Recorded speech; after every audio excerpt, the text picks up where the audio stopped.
এই ছোট্ট সবুজ পাতার গাছটাকে আপনি চেনেন? এটা কোনো সাধারণ গাছ না। এটা একাই কিডনির পাথর গলিয়ে দিতে পারে, আবার পোকামাকড়ের কামড়ও সারাতে পারে। আজকের প্রকৃতির গল্পে জানব পাথরচুনা গাছের আশ্চর্য ক্ষমতা। পাথরচুনা গাছকে বাংলায় অনেকে বলে পাথরকুচি বা জীবন্ত গাছ। এর বৈজ্ঞানিক নাম ব্রায়োফিলাম পিন্নাটাম। এই গাছের পাতা মোটা ও মাংসল। মজার ব্যাপার হচ্ছে, একটা পাতা ভেজা মাটিতে রাখলেই গজিয়ে যায় নতুন গাছ। এই কারণেই একে বলা হয় জীবন্ত গাছ, কারণ এটি নিজের মধ্যেই প্রাণ বহন করে।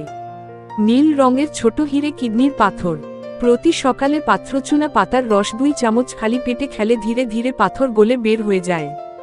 নীল রঙের ছোট হিরে মূত্রনালীর সংক্রমণ বা জ্বালা। পাতার রস অ্যান্টিব্যাকটেরিয়াল, প্রস্রাবের সমস্যায় দারুণ উপকারী। নীল রঙের ছোট হিরে পোকামাকড়ের কামড় বা চুলকানি।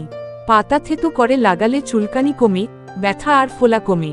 নীল রঙের ছোট হিরে ডায়াবেটিস ও উচ্চ রক্তচাপ নিয়মিত খেলে রক্তে সুগার ও প্রেশার নিয়ন্ত্রণে রাখতে সাহায্য করে। এছাড়াও ফুসফুসের সমস্যায়ও এই গাছ কার্যকর বলে অনেক আয়ুর্বেদ চিকিৎসক দাবি করেন। এই গাছ বাড়ির ছাদ, বারান্দা কিংবা খোলা জায়গায় সহজেই লাগানো যায়। রোদ পছন্দ করে, তবে অল্প পানি দিলেই হয়। পাতা থেকেই গজায়, তাই কাটিং বা বীজের ঝামেলা নেই। অনেক গ্রামে বিশ্বাস, পাথরচুনা গাছ ঘরে থাকলে অসুখ বিসুখ কম হয়। আর আমাদের পূর্বপুরুষরাও এটা ঘরোয়া ওষুধ হিসেবে ব্যবহার করতেন। পাথরচুনা গাছ শুধু একটি গাছ না, এটা প্রকৃতির উপহার, আর এক একটা পাতা যেন এক একটি ওষুধের ঘর। আপনার আশেপাশে যদি থাকে, তাকে গুরুত্ব দিন। না থাকলে আজই লাগান একটা।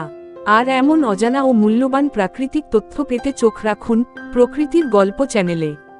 চ্যানেলটি সাবস্ক্রাইব করতে ভুলবেন না। ঔষধি।